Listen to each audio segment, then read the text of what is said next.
Então, hoje eu queria falar um pouquinho mais sobre o aspecto do que envolve anatomia, histologia, síndrome nefrítica e síndrome nefrótica, que são as formas de apresentação da doença renal. Dar um pouquinho para vocês aqui uma palhinha sobre as glomerulopatias, porque a gente vai ter um tempo posterior para falar sobre esse tipo de afecção, que são as doenças dos glomérulos e também as doenças dos túbulos renais.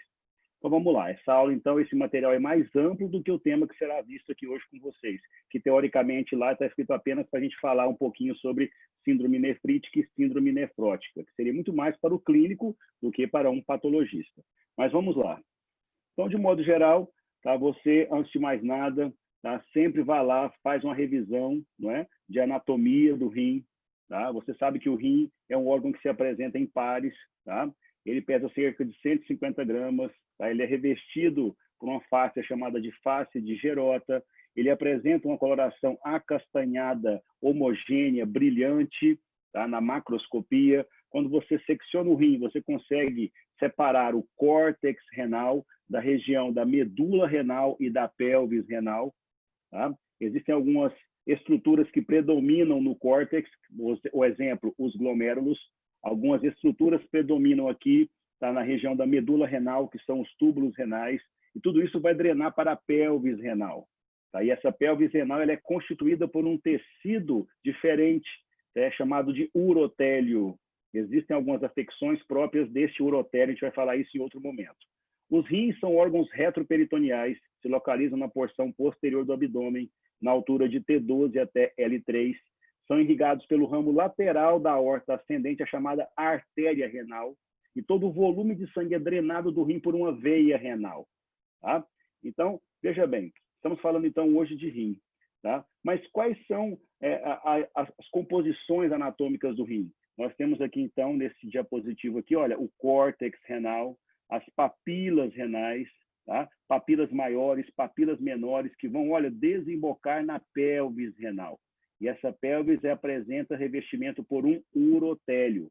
Então, existem afecções e moléstias que predominam no córtex, afecções e moléstias que predominam nos túbulos, portanto, são muito mais visualizadas aqui, olha, na medula renal, e algumas afecções que predominam realmente na pelvis renal. Tá? Então, nesse tecido aqui, ó, urotelial. Então, é preciso dividir e entender a anatomia do rim, assim como a histologia do rim. Tá?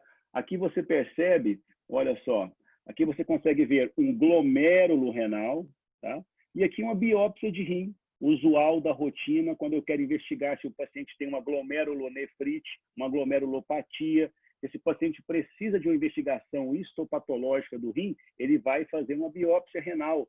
E o que eu vejo nessa biópsia renal? Eu vejo tanto os glomérulos aqui pequenininhos, olha, no pequeno aumento, tá? Olha só, 1, 2, 3, 4, 5, 6, 7, 8, 9, 10. É preciso pelo menos ter 10 glomérulos para que essa biópsia seja representativa. Tá? E nessa biópsia eu consigo ver o quê? A estrutura glomerular. E vou avaliar essa estrutura glomerular. Por que eu estou falando isso? Porque uma das causas mais importantes de síndromes nefríticas e síndromes nefróticas são as glomerulopatias. E como as glomerulopatias são estudadas, pelo menos do ponto de vista da patologia, através do estudo histopatológico. Então, se o paciente tem uma glomerulopatia e é necessário fazer uma biópsia renal para averiguar o estágio dessa glomerulopatia, o estágio dessa doença renal, o que eu vou vislumbrar lá, né, na microscopia? Eu vou vislumbrar justamente aqui, olha, essa estrutura chamada de glomérulo. E aqui, olha, a cápsula de Bowman. Olha só aqui, olha, as chamadas células epiteliais parietais. Tá? E aqui o tofo glomerular nada mais é do que um enovelado de arteríolas, tá? Né, que estão ali, né, compondo um aparato de filtração, que é chamado de endotélio renal ou endotélio glomerular. Esse endotélio é composto por uma célula endotelial, por uma membrana basal glomerular e por células epiteliais também, só que são células epiteliais chamadas de células epiteliais viscerais ou podócitos. E perceba que adjacente a esse glomérulo, eu já consigo visualizar os tubos contornados proximais. Tá? Então, a biópsia renal ela é muito rica, eu consigo avaliar tanto a porção glomerular quanto a porção tubular. E o rim, vocês vão perceber ao estudar a patologia renal que as afecções e moléstias afetam 3 compartimentos no rim, independente da sua natureza. Se é inflamatória, se é imunomediada, se é neoplásica. Quais estruturas são essas? Os glomérulos, os túbulos renais e os vasos renais. Então, doença que afeta o glomérulo pode também afetar os túbulos. Doença que afeta os túbulos pode também afetar os glomérulos. Tá? E doença que afeta os vasos do rim pode também afetar tanto os glomérulos como também os túbulos. São 3 compartimentos importantes, tá, da anatomia e da histologia renal, que são alterados por doenças. Que compartimentos são esses? O compartimento glomerular, representado pelo tufo glomerular, né, revestido pela cápsula de Bowman, os túbulos contornados proximais e distais, e também os vasos renais, que são muito importantes. Aqui, olha, as colorações que são utilizadas no estudo da microscopia renal, desde a hematoxilina e eosina, passando pelo PAS, tricrômio de Masson e também o GROCO, que é uma coloração feita através e por meio de depósito de prata, uma coloração cara, prata mesmo, metal, é jogado nesse tecido para fazer o quê? Estudar a estrutura dessa membrana glomerular. Tá certo? Então, a histologia renal é importante. Ter a ideia de que as doenças renais comprometem pelo menos esses 3 compartimentos, ou de forma individual ou ao mesmo tempo. O comprometimento de um compartimento pode também levar ao comprometimento do outro compartimento, e aí vamos estudando as doenças renais. Muito bem. Olha só aqui mais uma vez, revisando a histologia renal, para você entender síndrome nefrítica, síndrome nefrótica, entender doença túbulo-intersticial, lá na frente entender neoplasias renais, é preciso voltar e fazer uma revisão da histologia do rim. E aqui você encontra novamente, olha, um tufo glomerular, aqui o espaço de Bowman, tá? Porque aqui nós temos uma cápsula de Bowman, tá? Muito bem, isso aqui é a estrutura glomerular, e aqui os túbulos contornados distais, tá? E um pouquinho mais eosinofílicos pela sua absorção, né, ávida, tá? Olha lá, você encontra aqui os túbulos contornados proximais, tá? Muito bem. Vamos mais. Você podia ajudar, computador. Aí. Veja só esse esquema. Talvez esse esquema seja o esquema mais importante da nossa conversa de hoje.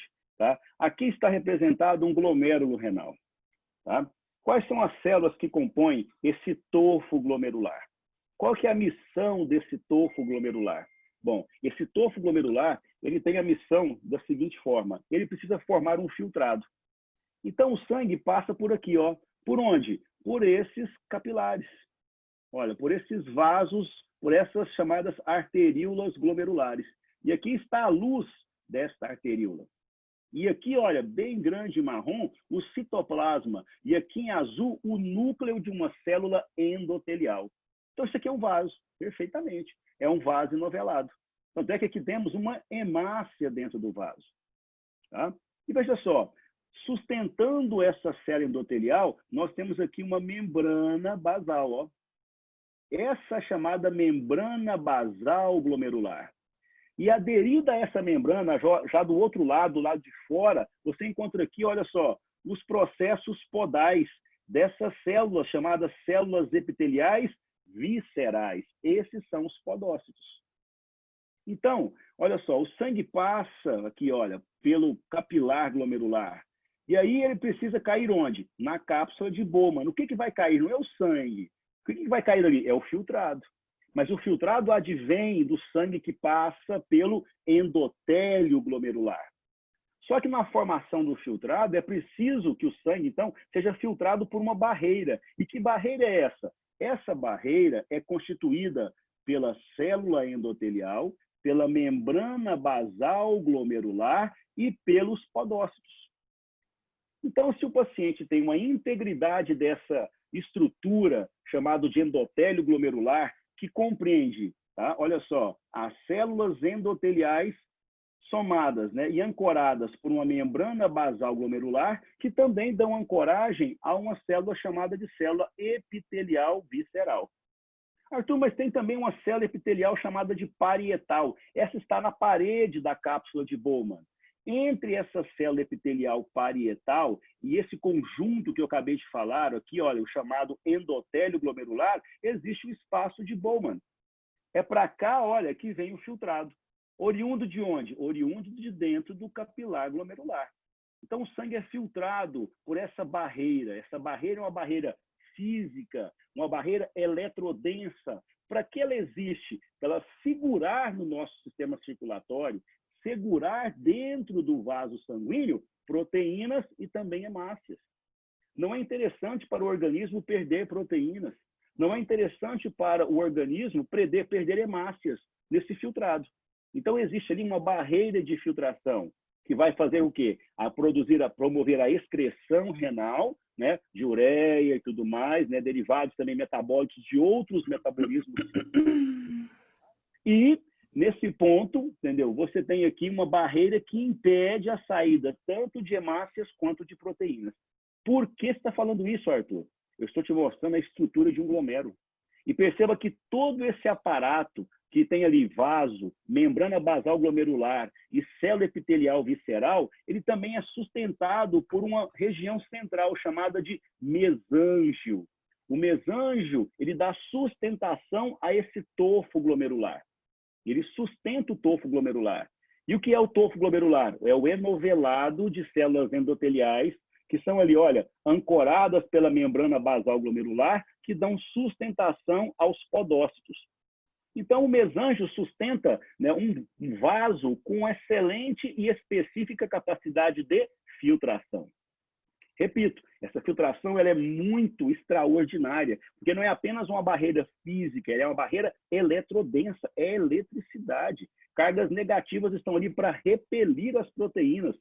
Tá? Essa barreira física repele as hemácias para que tanto as proteínas como imunoglobulinas, fatores de coagulação, né, albumina, inúmeras lipoproteínas, todas essas proteínas importantes para o nosso organismo, mantenham-se aqui dentro dos nossos vasos. E, é claro, as hemácias também são estruturas e células importantes, né, que precisam estar onde? Dentro dos vasos, e não sair formando aqui o chamado filtrado para formar a urina. Tá? Agora, por que falar sobre isso? Porque quando você vai estudar síndrome nefrítica e nefrótica, existem algumas manifestações ali, alguns sinais e sintomas inerentes a cada uma delas. E as principais causas de síndromes nefríticas e nefróticas são as glomerulopatias. São as doenças que envolvem essa estrutura que eu estou mostrando a vocês aqui. Agora, independente da causa dessa glomerulopatia, se ela é primária, ou seja, é uma doença própria, né, do tofo glomerular, da membrana basal glomerular, do podócito, seja uma doença de depósito, seja um processo inflamatório, tá? Essa doença, seja ela primária ou secundária a quê? Por exemplo, diabetes mellitus é uma doença sistêmica que tem manifestação também glomerular, não interessa. Se o paciente tem uma glomerulopatia primária ou secundária, ele vai ter uma doença que acomete o glomérulo. Agora, o que acontece nesse glomérulo que provoca a síndrome nefrítica e a síndrome nefrótica? Ora, essa doença, essa glomerulopatia, essa glomerulonefrite, essa doença sistêmica que causa dano glomerular, esse dano ocorre na estrutura dessa camada de filtração. Que camada é essa? Endotélio, membrana basal glomerular e podócito. Então, se uma doença acontece nesse glomérulo a ponto de danificar essa estrutura, tá? Dependendo do dano, eu vou fazer o quê? Vou começar a perder proteína, que vai formar agora o quê? Um filtrado cheio de proteína, que vai sair lá na urina, essa riqueza de proteína, isso é proteinúria. Mas esse dano também pode ser vascular, pode ser na porção endotelial. Se tem um dano endotelial, você vai começar a perder o que também? Hemácias, o paciente tem hematúria. Então, veja só, entender a síndrome nefrítica e a síndrome nefrótica, tá? É preciso entender também a sua causa. Quais as principais causas de síndrome nefrítica e síndrome nefrótica? São as doenças glomerulares, que são basicamente divididas em primárias, próprias do glomérulo, e secundárias, doenças sistêmicas que têm repercussão também glomerular. Mas o que essas doenças fazem, então, professor? Elas alteram a estrutura desse complexo filtrador. Que complexo é esse? É o endotélio, que é, ou seja, o vaso, a parede do vaso, uma célula endotelial, revestida por uma membrana basal glomerular que ancora um podócito. Essa tríade forma uma barreira extremamente importante, não só física, como eletrodensa. E se ela sofre alterações, o paciente também começa o quê? A ter um filtrado alterado. Ele começa a perder proteína pela urina. Isso chama-se proteinúria. E essa proteinúria pode ser uma proteinúria nefrítica, ou seja, pouca quantidade de proteína está sendo perdida, menos de 3 gramas em 24 horas. Ou pode ser uma perda considerável de proteína pela urina, uma proteinúria de uma síndrome nefrótica, mais de 3 gramas em 24 horas pela urina. Ou o paciente pode, por esse dano, nesse complexo filtrador, perder hemácias. Ele vai ter o quê? Hematúria. Tá? Agora, por que esses danos e qual é a fisiopatologia desses danos? Bom, aí vem sim uma coisa muito interessante, né? Você vai aprendendo, então, o que é, aprendendo quais são as principais causas, né? Agora, por que isso acontece? Qual é a fisiopatologia desse processo? Bom, existem diversos mecanismos fisiopatológicos para específicas glomerulopatias. Mas a grande maioria, sabe o que acontece, meus amigos e amigas? Ele envolve o seguinte, ó. O paciente, às vezes, ele, durante um processo inflamatório infeccioso, exemplo, uma estreptococcia, uma infecção de garganta, uma infecção de pele, ele começa a formar ali autoanticorpos.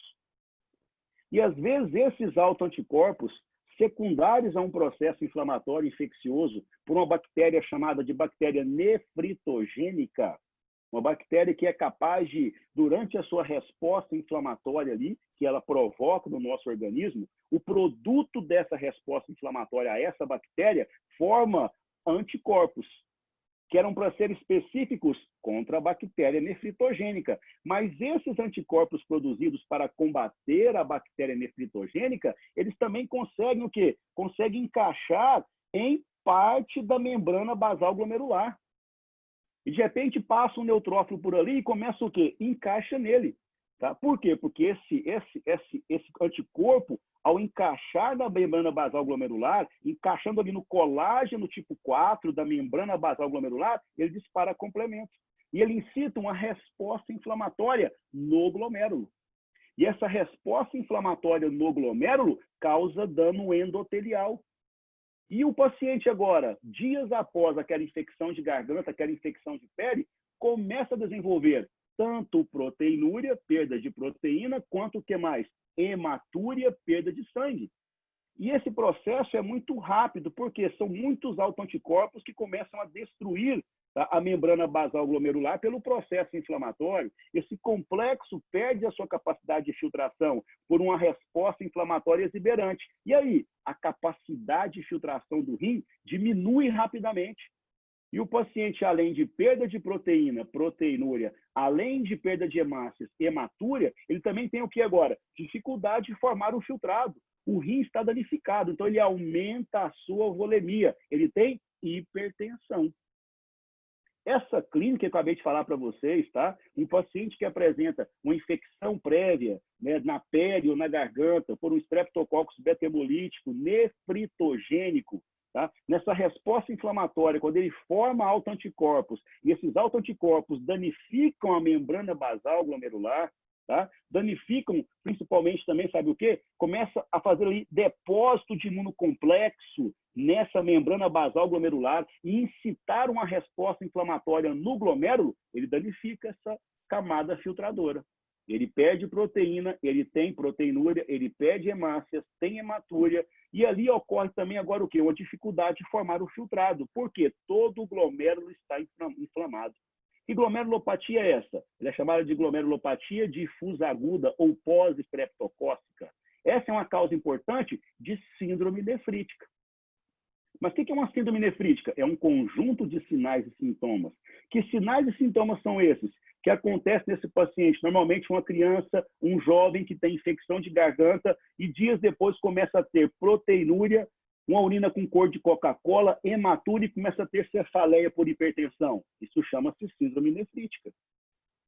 Mas qual é a causa disso? Uma glomerulopatia pós-estreptocócica. Qual é a fisiopatologia? Formação de imunocomplexos ou formação de autoanticorpos.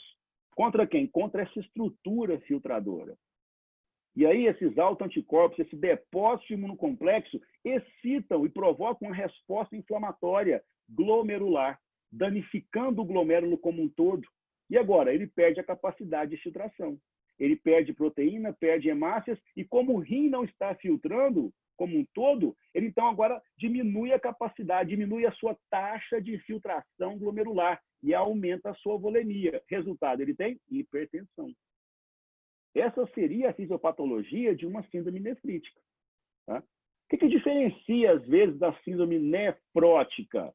Alguns mecanismos fisiopatológicos, né? Que também podem ser depósitos de imunocomplexos, depósitos de imunoglobulinas, tá? Formação de autoanticorpos contra os componentes da membrana basal glomerular.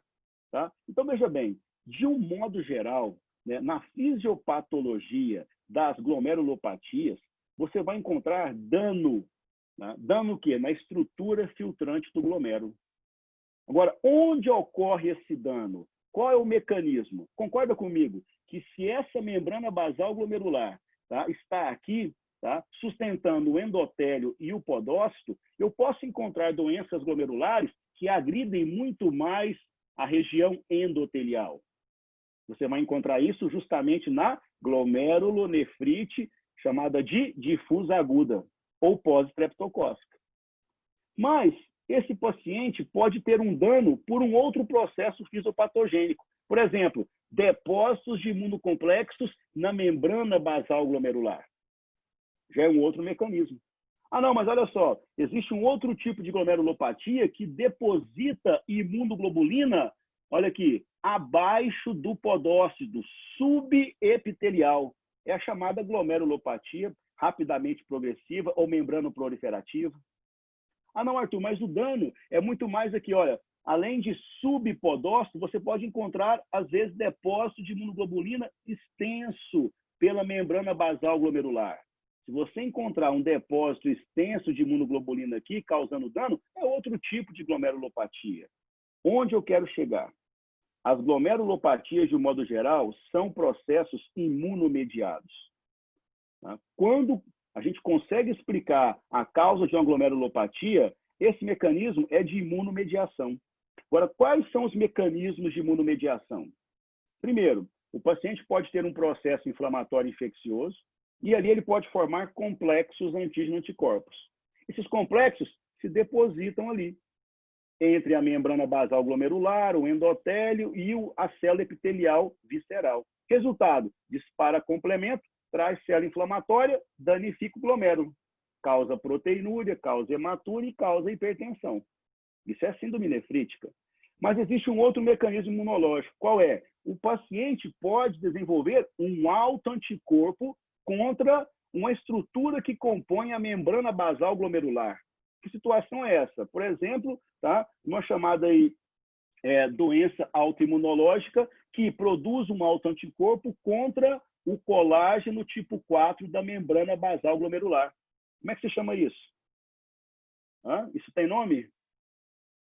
Eu vou falar em síndrome de Good Pastor, ou síndrome do bom pastor. Esse paciente ele tem um autoanticorpo que se liga a uma proteína da membrana basal glomerular e dispara o complemento, causando um dano na membrana basal glomerular. É um tipo de glomerulopatia imunomediada que também causa síndrome nefrítica ou até mesmo síndrome nefrótica. Tá? Então, deixa eu revisar isso aqui para vocês, que deve estar muito confuso aí. Por que eu resolvi fazer esse puxado rápido com vocês aqui no início da aula? Porque esse tema não é fácil. Tá? Para você entender, né, essa questão da síndrome nefrítica e síndrome nefrótica, tá, não é difícil, porque são manifestações clínicas. Tá? Agora, por que elas ocorrem é que é o difícil. O aluno pergunta, poxa, tem que decorar o que é síndrome nefrítica, o que é síndrome nefrótica? Não deve. Agora, para você não decorar, você tem que chegar para essa estrutura aqui, ó, chamada glomérulo, e entender onde e por que as glomerulopatias ocorrem. Primeiro ponto, a grande maioria das glomerulopatias são doenças imunomediadas. Ou seja, existe ali um processo inflamatório infeccioso prévio que pode formar imunocomplexos, que se depositam nessa estrutura filtrante, causando dano. Segundo mecanismo, O paciente pode ter autoanticorpos contra os componentes dessa unidade filtradora, causando o que também? Dano. E aí também síndrome nefrítica ou síndrome nefrótica. Tá? Então, esse paciente ele pode ter uma doença imunomediada e o resultado é um só, dano nessa estrutura filtrante. Onde ocorre o dano? Depende da glomerulopatia. Algumas, o dano ocorre no endotélio, justamente na célula endotelial. Outras ocorrem na membrana basal glomerular. E outras ocorrem no pedicelo ou no epitélio visceral. Se você entendeu isso, já foi o primeiro passo para você, ao ler o capítulo de glomerulopatias, começar a entender uma a uma. Tá bom? Vamos lá, então, para o que interessa. Arthur, Pois não. só uma pergunta. Nessa segunda situação, que o paciente vai produzir autoanticorpo, ele precisa ter primeiro uma infecção, primariamente, depois produzir esse autoanticorpo, ou ele produz sem ter essa... Ele pode ter um fator genético, né? Esse fator genético, essa predisposição genética faz com que ele produza esse autoanticorpo.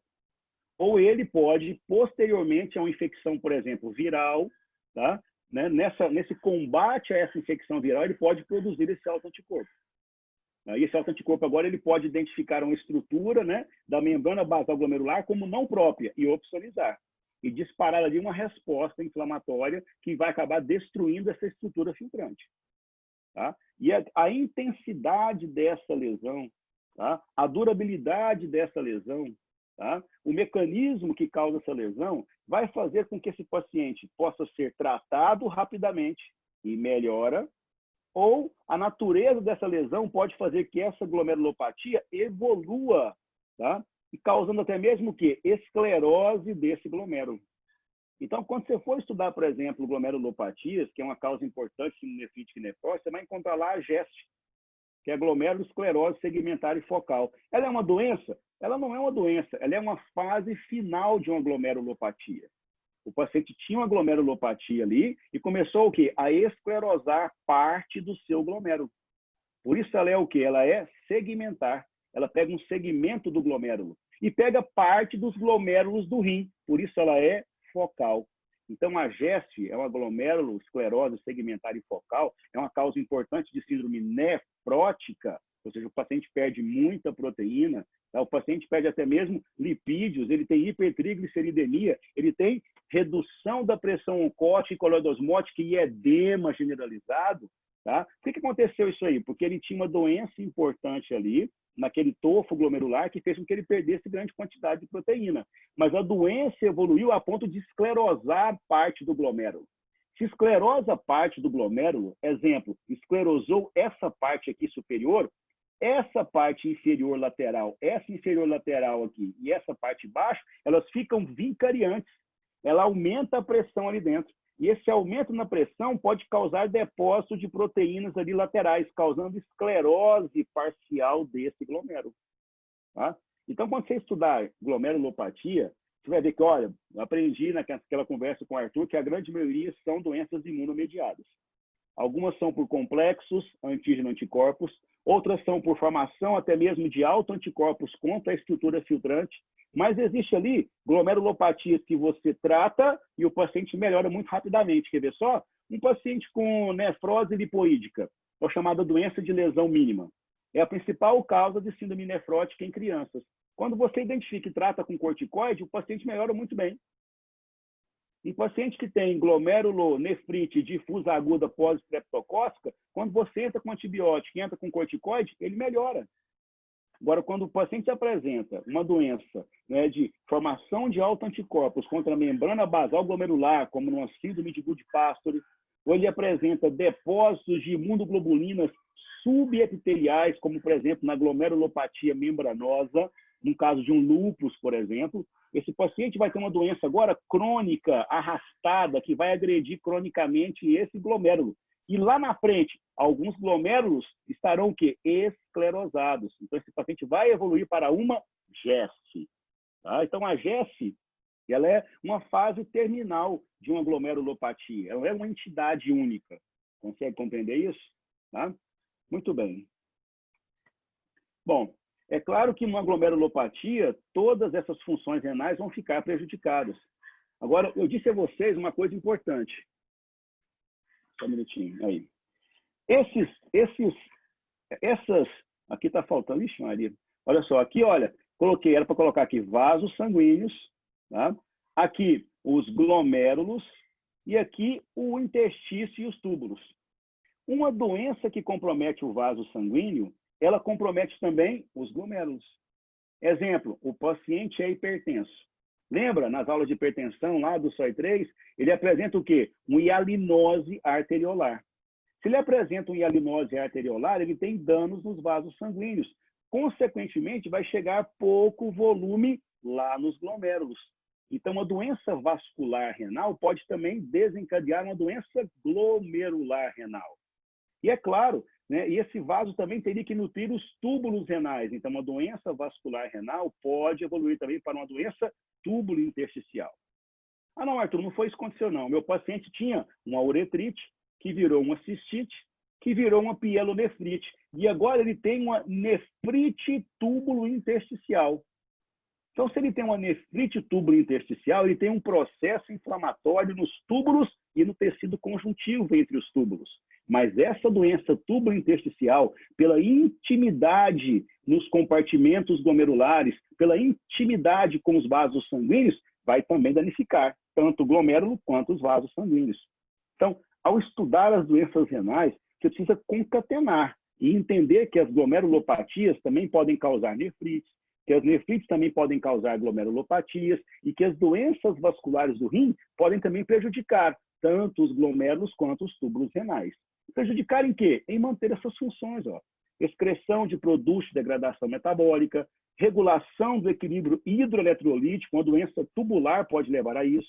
Olha lá, uma glomerulonefrite, uma glomerulopatia que evolui com síndrome nefrótica, o paciente perde proteína, ele altera a osmolaridade do seu sangue, ele reduz a pressão oncótica, e é isso que causa edema nesses pacientes, principalmente periorbitário, de membros inferiores. Tá? Regulação do equilíbrio ácido básico. Nós sabemos que os túbulos captam também íon sódio e íons potássio. Tá? Secretam também algumas substâncias nos túbulos. Olha lá, o rim produz hormônios, produz eritropoetina, não é verdade? Então, essa secreção hormonal também fica prejudicada nas doenças glomerulares e renais. Regula a pressão arterial, nós sabemos disso, produz até mesmo glicogênio. Então, essas funções renais ficam prejudicadas nas glomerulopatias, que são causas importantes de síndromes ou nefríticas ou nefróticas. Bom, essa aula, como eu falei, ela é mais ampla, ela falaria de alterações congênitas, tá? Como, por exemplo, rim, ferradura, tá? Fala também de alterações vasculares renais, como, por exemplo, a chamada nefroesclerose arteriolar benigna, tá? Que é uma consequência da hialinose arteriolar nos pacientes hipertensos. Fala também um pouquinho de doença policística renal. Tá? Essa aqui é uma doença hereditária, autossômica dominante e recessiva em alguns pacientes, né? Com mutações nos genes PKD1 e PKD2, de polycystic kidney disease. Tá? Não é o caso aqui agora. Tá? Veja só aqui a hialinose arteriolar do paciente hipertenso, que leva a chamada nefroesclerose arteriolar na macroscopia. O paciente tem esclerose dos vasos. Isso também acaba repercutindo tanto nos glomérulos quanto nos túbulos. Tá? E aqui o slide da aula. Né? Quais as diferenças entre síndrome nefrítica e síndrome nefrótica? Tá? Veja só, são os sinais e sintomas. Tá? Síndrome nefrítica, tá? O paciente apresenta o que na sua clínica? Hematúria, proteinúria e hipertensão. O objetivo da conversa aqui agora, eu quero que vocês me expliquem qual que é o motivo da hematúria. Se você lembrar naquele conjunto, né, filtrador, é a lesão do endotélio.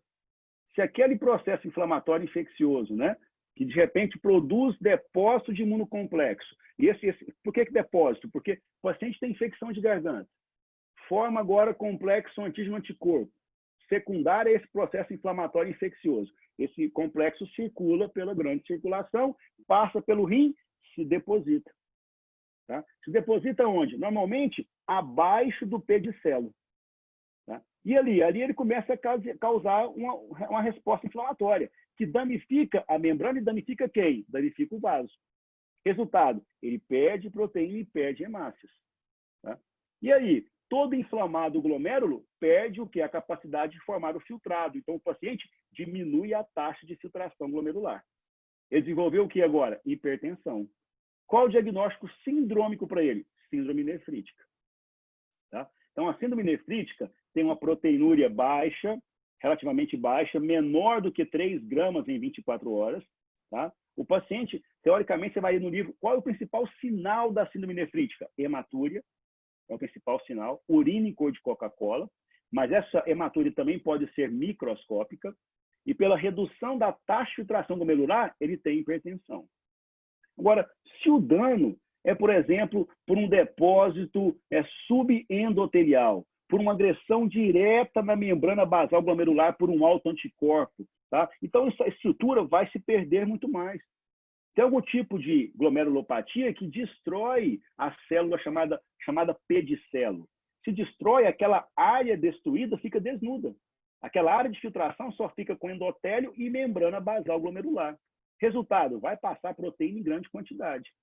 E se ele perde proteína em grande quantidade, ele tem uma proteinúria nefrótica. Ele perde mais de 3,5 gramas em 24 horas de proteína pela urina. Perceba, no dia. Então, esse paciente tem que ser monitorado lá no ambulatório, lá na clínica, lá no seu leito, tá? Pegando a urina dele durante 24 horas para você levar para o laboratório. Você leva 2, 3 garrafas de Coca-Cola, 3 ou 4 vasilhas cheias de urina para que lá no laboratório seja processada e contabilizada essa quantidade de proteína na urina.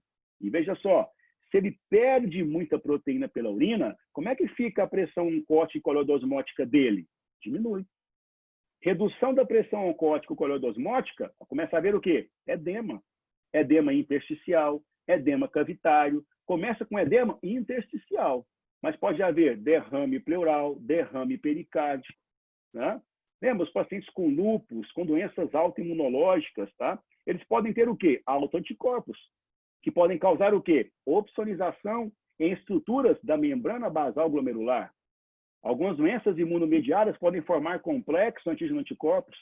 Algumas doenças produzem grande quantidade de imunoglobulinas, e é esse excesso de imunoglobulina que se deposita nesse chamado complexo filtrador, causando dano. Esse paciente tem hipoalbuminemia. Qual a consequência? Edema. E quando o paciente reduz grande quantidade de albumina no sangue, não se sabe qual é o mecanismo correto disso, o Robbins também não sabe explicar muito bem, ele começa a produzir muito mais quantidade de lipoproteínas hepáticas. E essa superprodução de lipoproteínas hepáticas causa nele hiperlipidemia. Ele tem aumento de VLDL, aumento de LDL, ele tem redução de HDL, tá? E aí esses lipídios chegam em excesso no tufo glomerular. E são o quê? Excretados. Reabsorvido pelos túbulos renais, mas a célula tubular se descama e cai na urina, forma cilindros repletos de gordura, tá? Cilindros gordurosos, tá? Na urina desse paciente. Tá? Então, esse paciente com síndrome nefrótica, que perde muita quantidade de proteína, o diagnóstico é na ectoscopia. Ele tem edema periorbitário, tá? Ele tem edema em outros tecidos, em outras cavidades, tá?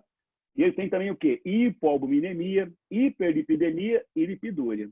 Então, essa é basicamente a diferença entre síndrome nefrítica e síndrome nefrótica. A quantidade de proteína, tá? As apresentações de sinais e sintomas e, claro, as suas causas. Existem causas específicas para a síndrome nefrítica. Eu falei uma delas, tá? A chamada glomerulonefrite difusa aguda, ou pós-streptococco, que é uma causa importante. Existem causas de síndrome nefróticas, tanto para adultos, a chamada glomerulopatia membranosa, é a causa mais importante de síndrome nefrótica em adultos. Na criança, a causa mais importante de síndrome nefrótica é uma glomerulopatia chamada de nefrose lipoídica ou doença de lesão mínima. Lembrando que a glomerulosclerose segmentar e focal também pode causar síndrome nefrótica. Tá? Então, observar o aspecto da urina desse paciente, observar os aspectos clínicos, vai te ajudar a diferenciar se isso é síndrome nefrítica ou síndrome nefrótica. Se você não tratar, ou se você tratar e não tiver evolução, esse processo, uma evolução favorável, algumas glomerulopatias você trata, o rim volta à sua homeostasia. O paciente melhora a sua hematúria, melhora a sua proteinúria, ele tem uma insuficiência renal aguda, que melhora. Agora, se aquela glomerulopatia é um processo arrastado, crônico, que vai caminhar até mesmo para a esclerose de alguns né, glomérulos, tá? Ou até mesmo lesão tubular associada, ele pode caminhar para um quadro mais insidioso. E aquela chamada azotemia renal, o aumento de excretas nitrogenados, ele vai também ser lento e insidioso. E o paciente caminha para uma uremia prolongada com uma insuficiência renal crônica. Tá? Olha só, até mesmo a insuficiência renal ela pode ser classificada quanto ao mecanismo. Se a causa é pré-renal, se ela é renal, como uma glomerulopatia, se é pré-renal, como uma aterosclerose da artéria renal, ou se é pós-renal, pela presença de um cálculo lá na pelvis do rim. Então, existe também uma classificação da insuficiência renal em pré-renal, renal e pós-renal, quanto ao mecanismo da injúria.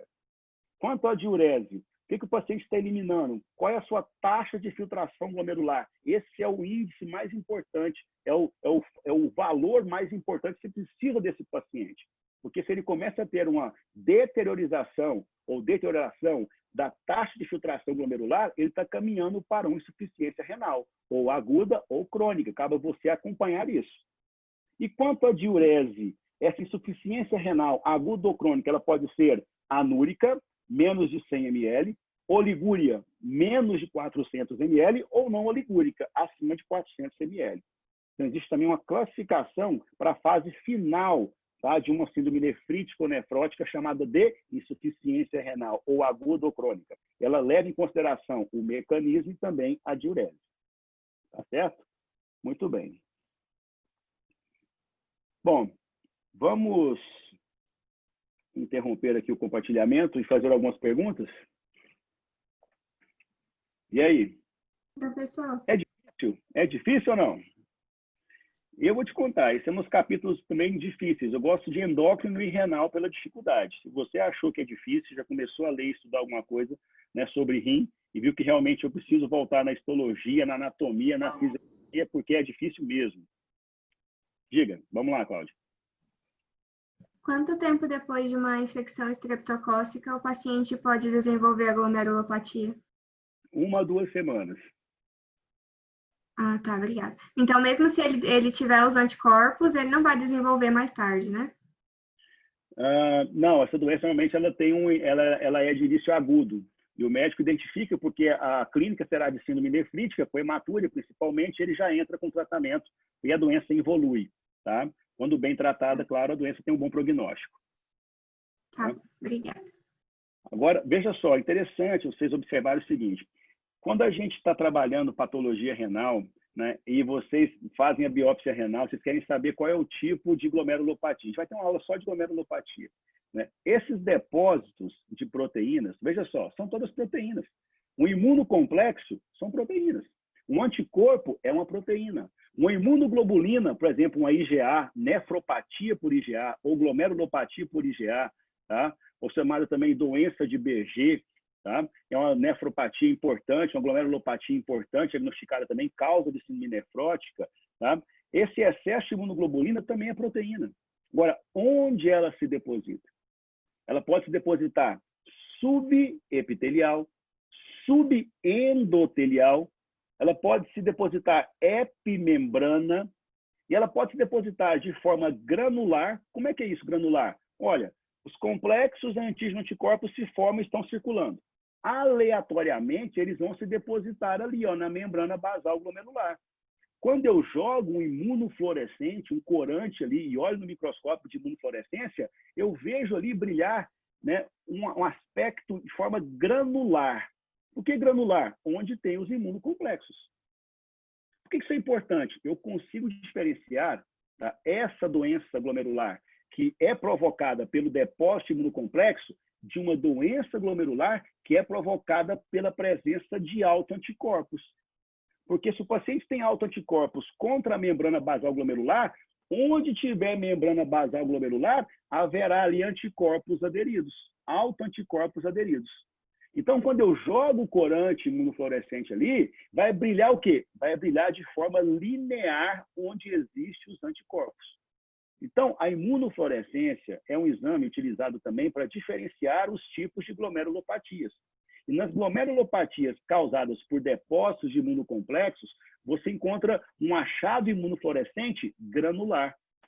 E nas glomerulopatias causadas por presença de autoanticorpos contra componentes da membrana basal glomerular, a imunofluorescência ela tem um aspecto linear. Por quê? É a forma de se depositar essas proteínas. Se ela é um autoanticorpo, ela tem um tropismo pela membrana basal glomerular, onde tiver membrana, ela vai se depositando. Eu jogo um corante, marcou linear.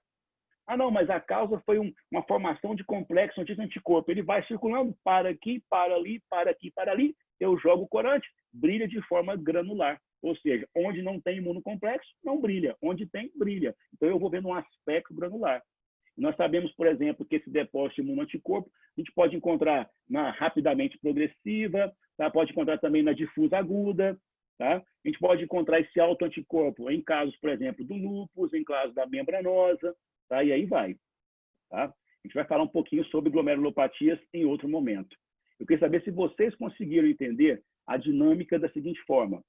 Primeiro, o que é importante nesse momento? Saber que, ao estudar o rim, eu tenho que estudar doença glomerular, que vai se encaixar e vai também estar associada com doença túbulo-intersticial e com doença vascular renal. Agora, quando eu falo de glomérulo, estou falando de glomerulopatias. Essas glomerulopatias podem ser primárias, ou seja, próprias de doenças ali do glomérulo, ou podem ser doenças sistêmicas, que se manifestam no glomérulo do rim. Tá? Segunda coisa, essas glomerulopatias são, na sua grande maioria, doenças imunomediadas. De que forma? Pela formação de imunocomplexos, formação de autoanticorpos ou depósito de proteínas tipo imunoglobulinas nessa estrutura filtrante. Que estrutura é essa? Endotélio, membrana basal glomerular e podócito. E à medida que essa agressão vai ocorrendo, o paciente tem o quê? Alterações estruturais dessa estrutura filtradora. E dependendo da intensidade, o tempo de duração desse dano, o paciente pode ter uma síndrome nefrítica com o quê? Com proteinúria nefrítica menor que 3 gramas em 24 horas, dano endotelial e hematúria e alteração do tufo glomerular, causando oligúria pela redução da taxa de filtração glomerular. Isso é síndrome nefrítica. Agora, se o depósito foi intenso, se o dano foi intenso na membrana e também no pedicelo, as proteínas saem em grande quantidade. A proteinúria é maciça ou massiva. Você vai ter uma proteinúria agora nefrótica com mais de 3,5 gramas em 24 horas. Isso aí reduz a pressão oncótica. O paciente tem edema, tem também derrame pleural, tem também derrame peritoneal, derrame pericárdico, tá? E associado a isso, o fígado começa a produzir muita lipoproteína, que também sai na urina, através de cilindros gordurosos. Tá? Ele tem hiperlipoproteinemia, na verdade, que é uma hiperlipidemia, e também tem lipidúria. Isso é síndrome nefrótica. Tá? Essas são as formas que a doença renal vai lhe apresentar, principalmente a doença glomerular. A doença glomerular se manifesta por meio das síndromes ou nefríticas ou nefróticas. Dependendo das suas causas, mecanismos de depósito e de agressão do glomérulo, elas vão ou ser uma nefrítica ou ser uma nefrótica. Tá aberto? Tá certo? Alguma dúvida? Professor, minha dúvida é, tipo assim, uma síndrome nefrítica, ela pode passar a ser uma síndrome nefrótica ou só... Sem nenhum problema. Sem nenhum problema. Houve apenas o quê? Mais dano naquele aparato filtrador. Tá? Sem nenhum problema. Boa. O que mais? Eu confundi bastante ou não? Deu uma confundida, mas até que foi bom. Mas não é esse o intuito. Entender um pouquinho, né? Fala sério, me ajuda. Vai, ajuda, dá uma força aí.